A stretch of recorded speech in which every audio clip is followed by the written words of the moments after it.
Anda kembali menyaksikan program Breaking News TV One, kali ini bersama saya Agita Mahlika, pemirsa, dan kita tentunya masih terus memantau di kediaman Prabowo Subianto, tepatnya di Kertanegara, Jakarta Selatan, untuk menunggu siapa-siapa saja yang tentu nantinya akan bertemu dengan Prabowo Subianto, mengingat ada sejumlah nama yang disinyalir menjadi calon menteri yang tentunya akan masuk di dalam kabinet Prabowo Gibran. Kita akan kembali memantau, pemirsa, di kediaman Prabowo Subianto di Kertanegara, Jakarta Selatan. Setelah tadi mulai memasuki gelombang kedua, pemirsa, tepatnya tadi sekitar pukul 19 waktu Indonesia Barat, diawali dengan kedatangan dari Profesor Nazarudin Umar yang tadi juga sudah keluar. Kita akan kembali memantau, ini dia pemirsa, tokoh yang keluar selanjutnya adalah Menteri Kesehatan Budi Gunadi Sadikin. Kita akan dengarkan bersama-sama.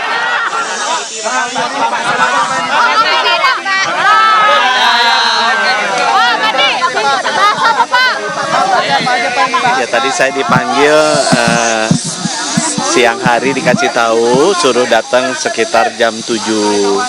Jadi saya datang tadi, kemudian diajak bicara sama beliau mengenai masalah kesehatan, ya. Jumlah dokternya harus cukup, jumlah dokter spesialisnya harus cukup. Bagaimana pendidikan dokter-dokter dan dokter spesialis ini bisa diperbanyak. Kalau masyarakat juga masih kekurangan, bisa nggak belajarnya nggak hanya di dalam negeri saja, tapi bisa juga di luar negeri untuk mempercepat. Beliau juga ingin agar pemeriksaan kesehatan terus ditingkatkan agar jangan sampai sakit masyarakatnya. Kalau bisa kita jaga supaya sehat terus. Beliau juga pesankan ada penyakit-penyakit yang menurut beliau harusnya sudah bisa diatasi di Indonesia seperti tuberkulosis sama malaria. Itu kan harusnya bisa cepatlah dieliminasi, dicari vaksinnya supaya masyarakat kita bisa cepat hilang penyakit ini.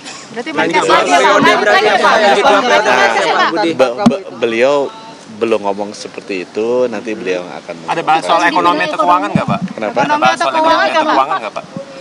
Ada ya, Pak? Karena isunya kan udah ada kakak saya di sana. Siapa tuh, Pak? Siapa, Pak? Siapa, Pak? Jadi sama sekali nggak bahas ekonomi atau keuangan ya, Pak? Sempat ditawari jadi Menkyu nggak, Pak, tadi, Pak? Apa?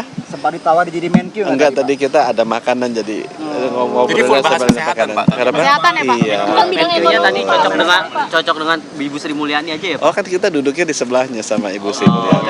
Tadi barengan apa posisinya sendiri, Pak? Diajak bicaranya, Pak? Sendiri-sendiri. Ada apa lagi? Berarti ke depan bisa jadi fokus ya, Pak, ya? TBC dan malaria, screening kesehatan, dan juga pendidikan dokter dan dokter spesialis. Pak, berarti besok Terima kasih, Pak, betul. berarti besok ke Hambalang dong, Pak? Kenapa? Besok ke Hambalang. Waduh, belum dikasih tahu. Pak, pemanggilan Bapak tuh mendadak juga nggak, Pak? Atau ada sebenarnya perubahan yang mendadak itu, Pak? Hari ini saya dipanggil. Jam berapa, Pak? Siang, jam 1-an kalau saya. Oke. Makasih, Pak. Selamat bertugas sampai malam ya. Sehat selalu ya. Terima kasih, Pak. Selamat ya, Pak. Ya, baru saja pemirsa kita menyaksikan dan juga mendengarkan keterangan langsung yang disampaikan oleh Budi Gunadi Sadikin yang kita ketahui saat ini menjabat sebagai Menteri Kesehatan, di mana Budi Gunadi Sadikin sempat menginformasikan bahwa sudah berbincang dengan Prabowo Subianto dan mengisyaratkan bahwa kesehatan ini menjadi salah satu topik utama, khususnya mengenai jumlah dokter spesialis yang harus cukup, kemudian juga berbicara mengenai jumlah dokter dan bahkan pemeriksaan kesehatan yang harus terus ditingkatkan dan juga penyakit yang harus diatasi di Indonesia. Salah satu fokus adalah TBC dan malaria. Saat ini pemirsa kita juga sudah bergabung bersama dengan pengamat politik Bung Nyarwi Ahmad. Selamat malam Bung Nyarwi. Malam. Oke, kita memantau ya Bung, sampai malam ini tentunya masih ada sejumlah tokoh-tokoh yang kemudian dipanggil oleh Prabowo Subianto.